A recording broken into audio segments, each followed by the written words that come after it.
कभी हम रुकेंगे नहीं, कभी हम झुकेंगे नहीं, कभी हम दबेंगे नहीं। देश की आवाम के मुद्दे को लेकर हम आगे बढ़ेंगे, चाहे वो संसद के अंदर हो या विधानसभा के अंदर हो या फिर सड़क के साथ हो।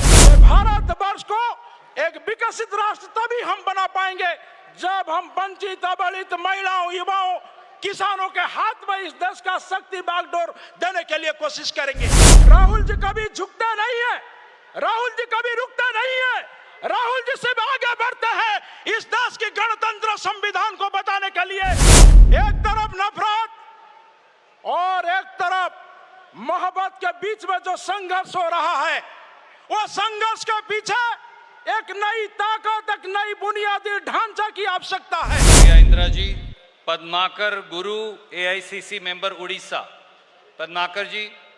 साबरमती के तट से एआईसीसी अधिवेशन के माननीय राष्ट्रीय अध्यक्ष आदरणीय मल्लिकार्जुन खड़गे साहब, त्याग तपस्या के समर्पित प्रतिभा, करोड़ों देशवासियों का दिल के आवाज, सीपीपी के नेत्री मोहतरमा सोनिया गांधी जी, नौजवानों के साथी, वंचित, अवहेलित, निष्पेषित वर्गों का मसीहा, पूर्व राष्ट्रीय अध्यक्ष ऑपोजिशन लीडर माननीय राहुल गांधी जी, मंच में विराजमान कांग्रेस वर्किंग कमेटी के वरिष्ठ नेतागण, देश से आए हुए हजारों मेरे प्यारे एआईसीसी सदस्य भाई और बहनों और मीडिया को साथियों, आज एक अपार संभावना के साथ इस मंच से मैं बोलना चाहता हूं।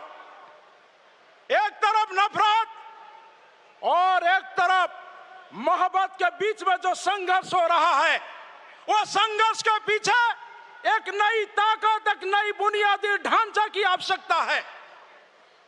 जिन्होंने मंजिल को छूने के लिए कदम बढ़ाया है, चाहे पथ कितना भी कठिन क्यों ना हो, राहुल जी कभी झुकते नहीं है, राहुल जी कभी रुकते नहीं है, राहुल जी सिर्फ आगे बढ़ते हैं इस देश की गणतंत्र संविधान को बचाने के लिए। और मुझे उम्मीद है आज हम सब आए हैं इस गणतंत्र संविधान को बचाने के लिए।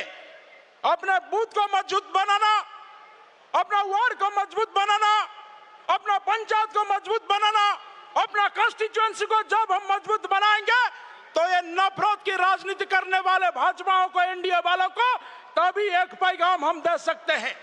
मित्रों, एआईसीसी अधिवेशन अपने आप में एक अनोखा बात है।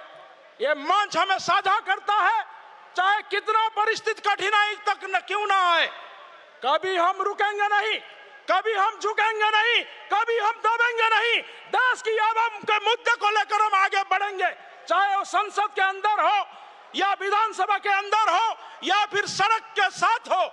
साथियों, आज समय आ चुका है, एकजुटता के साथ हमको इस आवाम को आगे बुलाना है और एक नई इतिहास की क्रांति को आगे बढ़ाना है। महात्मा गांधी जी, सरदार पटेल जी का वही नारा था जब भारत वर्ष को एक विकसित राष्ट्र तभी हम बना पाएंगे जब हम वंचित, अबलित, महिलाओं, युवाओं, किसानों के हाथ में इस देश का शक्ति बागडोर देने के लिए कोशिश करेंगे। वही राहों पर, वही कदम पर, वही नक्शे पर हम लोग को आगे चलना है। मुझे याद है वो मंच, कभी हम बोलते थे आधी रोटी खाएंगे, इंदिरा जी को लाएंगे। फिर एक अधिवेशन में आदरणीय राहुल जी ने नारा दिया था, भरपेट खाएंगे, कांग्रेस को लाएंगे। और एक बार राहुल जी का वही नारा था, जब मंच के ऊपर, मंच से नीचे का लोग आ जाएंगे तभी एक क्रांति होगा, कांग्रेस एक नई इतिहास, बेमिसाल इतिहास पैदा करेगा, तभी नौजवानों के अंदर में वो ताकत आएगा, वो जोश आएगा और एक नई इतिहास को आगे बढ़ाने के लिए मंच में वरिष्ठ नेतागण बोलने का मौका दिया। मैं आभार प्रकट करता हूं और इस मंच से कसम खाता हूं, चाहे वतन के लिए, पार्टी के लिए कुर्बान देने के लिए क्यों ना पड़े, पीछे नहीं हटेंगे, पार्टी को आगे लाएंगे और डेमोक्रेसी और संविधान को बचाने के लिए कसम खाएंगे। और मैं नारों के साथ आपसे साझा करने के लिए चाहता हूं, जातीय कांग्रेस, जातीय कांग्रेस, जातीय कांग्रेस। बहुत बहुत धन्यवाद। जय जगन्नाथ, जय कांग्रेस।